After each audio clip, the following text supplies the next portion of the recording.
Channel میں ایک بار پھر سے خوش آمدید۔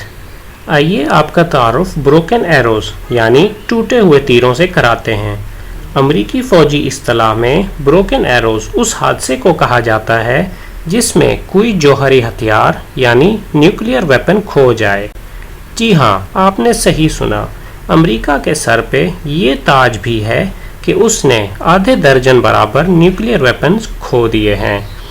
امریکہ کا پہلا بروکن ایرو سن 1950 میں ہوا جب ایک B-36 بمبار طیارہ حادثے کا شکار ہوا۔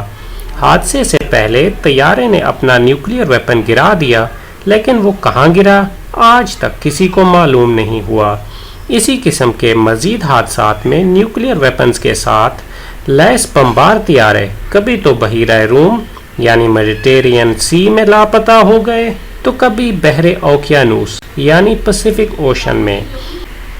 اگر آپ یہ سمجھ رہے ہیں کہ سمندر میں ڈوبے ہوئے نیوکلیئر ویپن سے انسانیت کو کیا خطرہ ہو سکتا ہے، تو جانیے کہ یہ حادثات یعنی بروکن ایروز صرف سمندر پر ہی پیش نہیں آئے، بلکہ امریکہ کے اسٹیٹ نارتھ کیرولائنا کے کھیتوں میں بھی ایک عدد نیوکلیئر بام اسی طرح آسمان سے نازل ہوا اور پھٹنے کے لیے ہونے والی ایکٹیویشن میں 7 میں سے 6 سٹیپس پورے کر چکا تھا۔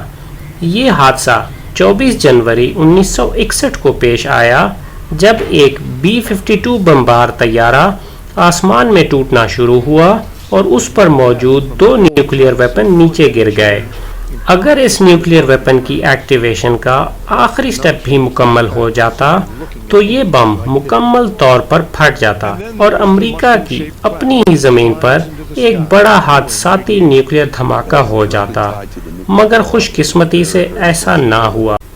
مزے کی بات تو یہ ہے کہ آج تک ہونے والے 32 بروکن ایروز حادثات میں سے 6 حادثات ایسے ہیں جن میں مکمل نیوکلیئر ویپن یا اس کے کچھ انتہائی ضروری پرزاد جات آج تک برآمد نہ ہو سکے۔